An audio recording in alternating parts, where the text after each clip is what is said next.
हरियाणा की हर अपडेट के लिए बेल आइकन दबाएं और सब्सक्राइब करें STV हरियाणा न्यूज। नमस्कार, आप देख रहे हैं हल्ला बोल कार्यक्रम और मैं हूं आपके साथ शुभेंदु सिंह। और आज हल्ला बोल कार्यक्रम के जरिए एक बार फिर से हम बात किसानों की कर रहे हैं। दरअसल दिल्ली में जिस तरीके की हिंसा हुई उसके बाद अब पुलिस प्रशासन अलर्ट मोड पर आ चुका है। लेकिन इस सब के लिए आखिर जिम्मेदार किसको माना जाए, क्योंकि अब किसान संगठन नेता हालांकि इस पर माफी मांग रहे हैं, लेकिन जो कलंक इस देश के माथे पर लगा है, आखिर क्या इस माफी से वो खत्म हो जाएगा? और कौन लोग इस षड्यंत्र के पीछे हैं जिनके चेहरे अब धीरे धीरे बेनकाब हो रहे हैं?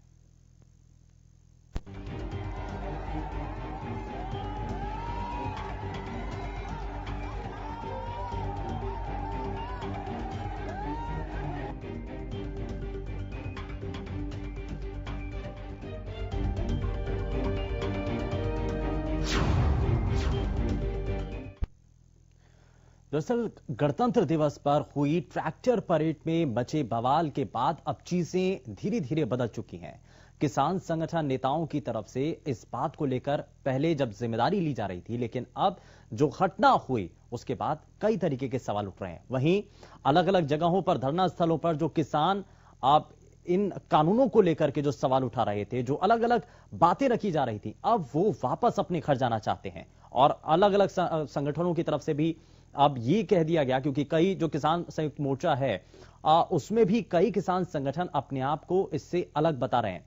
कई जगहों पर धरना स्थल पर जगह खाली कर दी गई हैं और टोल प्लाजा भी अब खाली धीरे धीरे किए जा रहे हैं। और ऐसे में सरकार पूरी तरीके से एक्शन में आ चुकी है। पुलिस प्रशासन अब सख्ती बरतता हुआ नजर आ रहा है। आप किसको आखिर इस सब के लिए जिम्मेदार समझते हैं? क्या दिल्ली में हिंसा करने वाले आखिर क्या सच में किसान थे?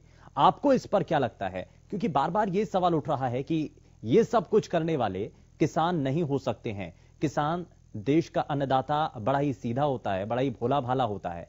लेकिन क्या ये सब कुछ जो हुआ, लाल किले पर चढ़ करके, लाल किले की प्राचीर पर आकर के जो कुछ हुआ, आखिर ये कौन लोग थे? क्या अब ये आंदोलन आपको लगता है कि धीरे धीरे अब जिस तरीके से किसान वापस अपने घरों तक पहुंच रहे हैं और अब इस आंदोलन को लेकर के जब कई तरीके के सवाल उठ चुके हैं, लगातार किसान संगठन नेताओं की तरफ से जो बयान दिए गए हैं, इन सब को देखने के बाद सवाल कई हैं। इन पर आपको क्या कहना है, ये आप हमारे इस मंच के जरिए जुड़कर बता सकते हैं। लगातार टीवी स्क्रीन पर नंबर फ्लैश हो रहे हैं, जिसके जरिए आप हमारे इस मंच के साथ जुड़कर अपनी बातों को साझा कर पाएंगे। आखिर आप किसको इस पूरी हिंसा का जिम्मेदार मानते हैं? कई किसान संगठन नेताओं की तरफ से इस पर आरोप सरकार के ऊपर लगा दिया गया।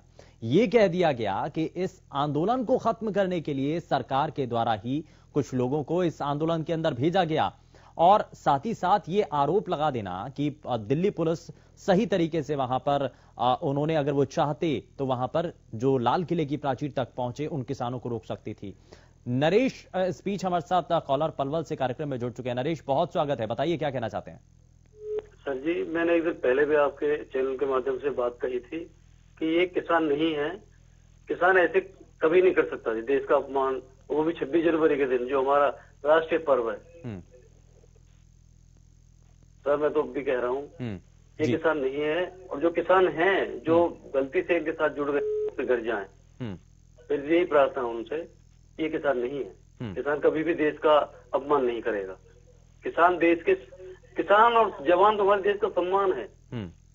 ये अपमान नहीं कर सकते देश का। मैं तो ये कहना चाहूंगा सर आपके चैनल के माध्यम से। बहुत शुक्रिया नरेश, आप जुड़े हमारे साथ। और इस देश का जवान और इस देश का जो किसान है वो कभी भी नहीं चाहेगा कि इस देश का सम्मान में किसी भी तरीके से कोई कमी आए। और ये जो कलंक लगा है इसमें किसानों का हाथ नहीं है। नरेश का इस दौरान ये कहना था। पलवल से जो कॉलर हमारे साथ जुड़े उनकी बातों को आपने सुना, लेकिन आप इस पर क्या बताना चाहते हैं? और क्या वाकई में इस आंदोलन के भीतर पहले से ही कुछ लोग घुसे हुए थे जो कि इस समय का बस इंतजार कर रहे थे कि कैसे उनको मौका मिले और जो वो चाहते हैं वो सब कुछ हो पाए? दिल्ली में इस तांडव का आखिर मास्टरमाइंड कौन है? और ऐसे जो उपद्रवी हैं जिन्होंने लाल किले पर आकर के, लाल किले की प्राचीर पर आकर के अब झंडा लहराया है, वो आखिर कौन लोग हैं? और क्या इन लोगों से हमें बचना होगा? और क्या हमें कैसे इन लोगों की पहचान करनी होगी। और इसलिए नरेश ने भी कहा कि जब अब किसान ये समझ चुके हैं तो वो वापस अपने घर की तरफ जा रहे हैं, वो वापस अपने घरों का रुख कर रहे हैं। और इसीलिए आप इस मंच के जरिए अपनी बातों को इस मंच के जरिए बता सकते हैं, साझा कर सकते हैं। क्या इस पर आपको मानना है, क्या इस पर आपको कहना है, वो आप हमें बता सकते हैं। आखिर इस सब के लिए आप किसको जिम्मेदार मानते हैं। बार बार ये कहा जा रहा है कि दिल्ली पुलिस की तरफ से आप आखिर जो परमिशन दी गई थी, दिल्ली पुलिस का ये कहना है कि रूट तय थे, समय निर्धारित था, शर्तें भी थीं कि आप अगर अपने ट्रैक्टर पर आप जा रहे हैं तो सबसे ऊंचा उस पर राष्ट्रीय ध्वज होना चाहिए, उसके नीचे आप किसानों का जो झंडा है वो उस पर होना चाहिए। लेकिन इस सब नियमों को दरकिनार किया गया। कई ऐसी शर्तें थी जिनको तोड़ दिया गया। तय रूट थे, उन पर गाड़ियां नहीं चली। उससे अलग हट करके दिल्ली के भीतर तक घुसने की यहां पर कोशिश की गई और वो तस्वीरें सभी देश के लोगों ने देखी, देशवासियों ने देखी। आप किसको समझते हैं इस पूरी तरीके से जो हिंसा हुई है दिल्ली में, जो उपद्रव हुआ, उसके लिए किसको जिम्मेदार मानते हैं। पिहोवा से जितेंद्र अगले कॉलर हमारे साथ कार्यक्रम में है। बहुत स्वागत है जितेंद्र, बताइए क्या कहना चाहते हैं आप। नमस्कार सर। नमस्कार जी, बताइए। सर ये जो लाल किले में हुआ है उससे कम ज्यादा से ज्यादा सरकार भी जिम्मेवार है।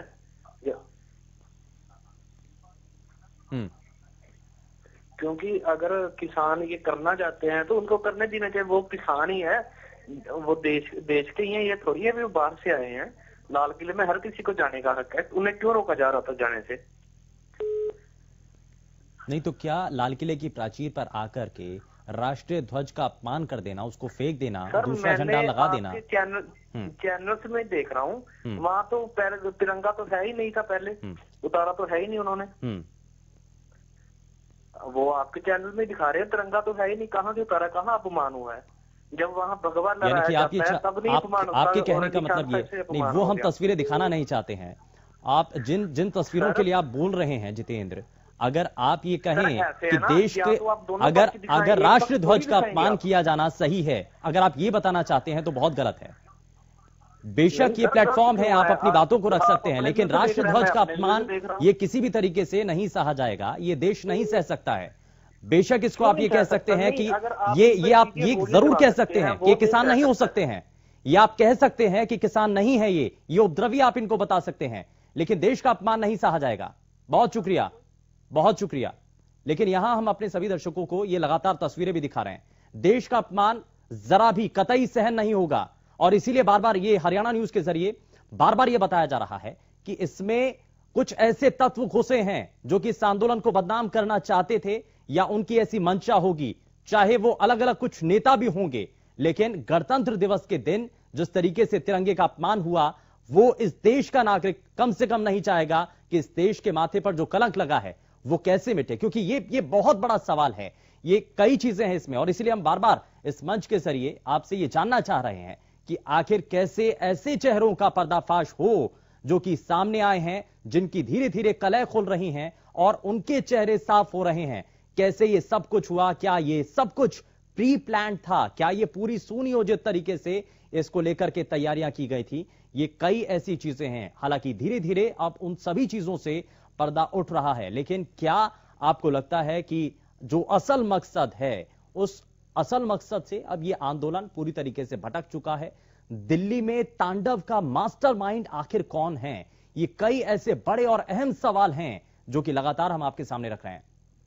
आखिर जो उपद्रवी दिल्ली के अंदर आते हैं, उत्पात मचाते हैं, क्या आखिर उनको सजा मिलनी चाहिए, किस तरीके से उनको पहचाना जाए, आखिर तिरंगे का अपमान क्यों किया गया, यह अपने आप में बड़ा सवाल है। हालांकि कुछ ऐसे कॉलर भी हमारे साथ इससे पहले तक जो जुड़े, जिन्होंने ये माना है कि ऐसा नहीं होना चाहिए, लेकिन अभी भी कुछ ऐसे लोग हैं, चुनिंदा लोग हैं, जो ये इस बात को नहीं समझ रहे हैं कि इस तिरंगे का अपमान और जिस तरीके से वक्तव्य सामने आते हैं, बयान दिए जाते हैं, ये किसी भी तरीके से सहन नहीं होना चाहिए। और इसीलिए लगातार जो टीवी स्क्रीन पर आप नंबर देख रहे हैं, उस पर आप हमारे इस मंच के जरिए जुड़ करके अपनी बातों को साझा कर सकते हैं और हल्ला बोल कार्यक्रम में आप अपनी राय दे सकते हैं। लगातार जो किसान आप संगठन हैं, जो किसान नेता हैं, वो अपनी बातों को भी रख रहे हैं। कुलदीप इस बीच हमारे साथ पानीपत से कॉलर कार्यक्रम में जुड़ चुके हैं। कुलदीप, बहुत स्वागत है, बताइए। अभी ये जो आंदोलन हुआ है, ये किसान नेता ही जिम्मेवार है इसके। जी, इनके बगैर ये सारा षड्यंत्र इन्होंने रचा हुआ है। हाँ जी, हेलो जी कुलदीप बताइए। जो ये षड्यंत्र रचा हुआ है ये किसान नेताओं ने रचा हुआ है, ये पॉलिटिक्स करवा रही है, जो करवा रहा है यहाँ पे। हाँ जी, ठीक है, बहुत शुक्रिया कुलदीप, बहुत शुक्रिया, आप जुड़े हमारे साथ। और कुलदीप का ये मानना है कि ये सब कुछ कहीं ना कहीं जो किसानों को मिसलीड करने वाले जो लोग हैं वो खुद किसान नेता ही हैं, ये कुलदीप का मानना है। लेकिन इस पर आप क्या कहना चाहते हैं, इस पर आप क्या बताना चाहते हैं, इस पर आपकी राय क्या है, वो आप इस मंच के जरिए जुड़ करके बता सकते हैं। और बड़ा सवाल जो कि अब बन चुका है, क्या अब ये धीरे धीरे क्योंकि अब जो किसान धरना स्थल पर जो इससे पहले तक डटे हुए थे, जो रुके हुए थे, अब वो वापस जा रहे हैं, वो वापस पंजाब की तरफ जा रहे हैं। जो किसान हरियाणा से आए थे वो भी अब हरियाणा की तरफ वापस रुख कर रहे हैं, अपने गांव की तरफ वापस जा रहे हैं। ये तस्वीरें भी हम आपको दिखा रहे हैं। तो क्या अब धीरे धीरे ये आंदोलन पूरी तरीके से खत्म होता नजर आ रहा है? और साथ ही साथ हम बड़ा सवाल जो कि लगातार आपके सामने रख रहे हैं, लाल किले पर जो हिंसा हुई, आखिर इस सब के पीछे किसकी साजिश आपको लगती है? और इस हिंसा का असल मायने में जिम्मेदार आप किसको मानते हैं?